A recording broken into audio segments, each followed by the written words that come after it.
Die Sucht nach Muskeln. Was versteht man unter Muskeldysmorphie?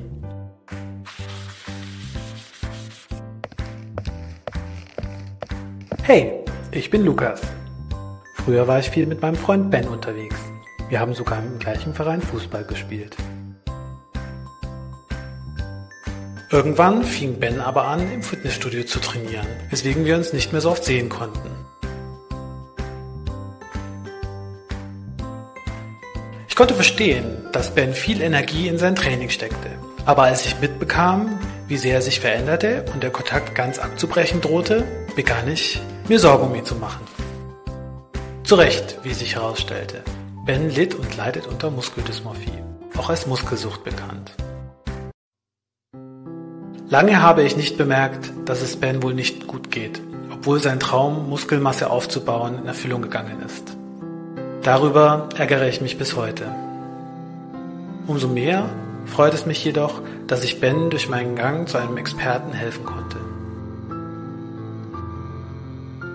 Heute weiß ich besser über Muskeldysmorphie Bescheid und auch Ben geht es wieder viel besser. Deshalb würde ich euch gerne von ihm und seiner Erkrankung erzählen.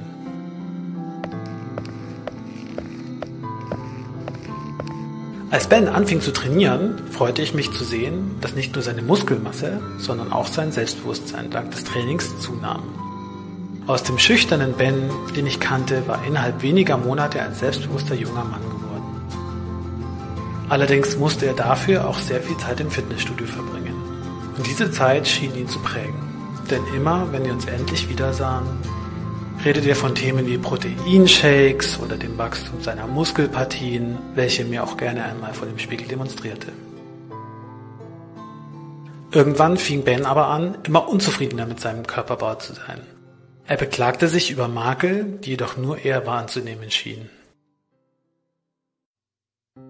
Im Verlauf der Gespräche mit dem Experten berichtete mir Ben schließlich, er hätte das Gefühl gehabt, nie mit den richtig muskulösen Kerlen im Studio mithalten zu können, die im Gegensatz zu ihm richtig gut trainiert wären.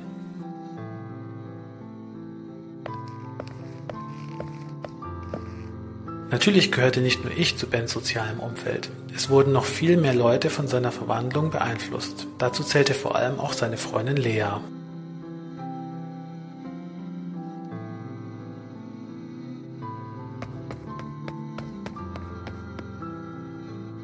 Lea und Ben waren schon lange ein Paar. Dass Ben immer mehr Zeit im Fitnessstudio verbrachte, stellte die Beziehung jedoch auf die Probe.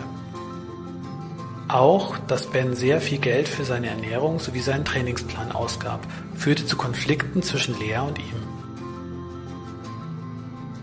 Sein straffer Trainings- und Diätplan führte auch dazu, dass Ben einige Einladungen und Verabredungen mit uns Freunden verpasste.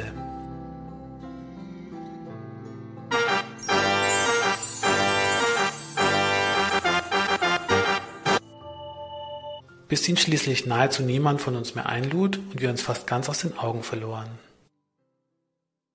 Er erzählte mir erst viel später, dass er seine Arbeit nicht mit seinem Trainingsplan vereinbaren konnte.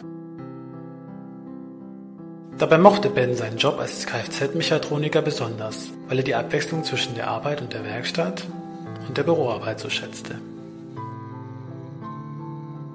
Dadurch, dass er während der Arbeit nicht trainieren konnte, wurde Ben jedoch immer unruhiger, da diese Zeit in seinen Augen verlorene Zeit war. Irgendwann hielt Ben den Druck nicht mehr aus. Und so begann er, in den Mittagspausen zu trainieren und erweiterte sein Training immer weiter, sodass er schließlich auch seine Arbeitszeit dafür nutzte. Das fand sein Chef allerdings weniger gut. Ben erhielt eine Abmahnung und stand schließlich kurz vor der Entlassung. Aus Scham erzählte Ben niemandem davon. Er dachte, keiner würde verstehen können, wie wichtig ihm sein Training war, warum man nicht einfach aufhören könnte zu trainieren. Als Ben sich schließlich an der Schulter verletzte, hatte ich die Hoffnung, nun wieder mehr Zeit mit ihm verbringen zu können. Aber Ben wollte nicht auf den Rat des Arztes hören und trainierte weiter, statt seine Schulter zu schonen.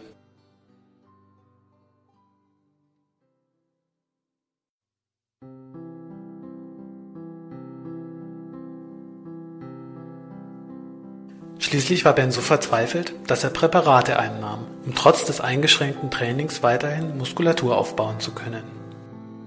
Er hatte schon früher darüber nachgedacht, sich Präparate zu besorgen, da er mit den Muskeln seines Kumpels aus dem Studio mithalten wollte. Doch aufgrund der damit verbundenen Risiken hat er sich bis zu seiner Verletzung dagegen entschieden. Als Lea mir erzählte, dass Ben trotz seiner Verletzung trainierte, machten wir uns noch größere Sorgen um ihn. Er hatte sich in letzter Zeit stark verändert. Trotz seines Trainings wirkte er sehr unzufrieden mit sich und seinem Körper. Wenn wir ihn fragten, ob er Zeit mit uns statt im Studio verbringen würde, reagierte er schnell gereizt.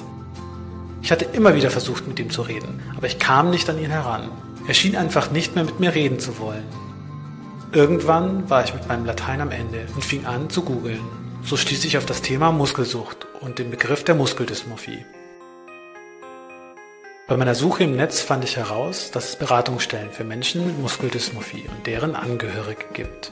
So entstand schließlich auch Kontakt zu einem Experten. Nach einem Telefonat mit ihm vereinbarten Lea und ich einen Termin in der Beratungsstelle. Er beantwortete uns all unsere Fragen und half uns, die richtigen Worte zu finden, um Ben zu sagen, wie sehr wir uns um ihn sorgten. Was schließlich dazu führte, dass Ben bereit war, mit uns gemeinsam einen Termin in der Beratungsstelle zu machen und den Experten anschließend regelmäßig aufsuchte. Später erzählte mir Ben, wie gut es ihm getan hat, mit jemandem darüber zu sprechen. Jemand, dem er alles erzählen konnte, der ihm zuhörte und ihn verstand. Der Experte konnte Ben wirklich helfen. Daher möchte ich auch ihn kurz zu Wort kommen lassen. Dank seinen Freunden konnte ich Ben dabei unterstützen, einen Weg aus der Muskeldysmorphie zu finden.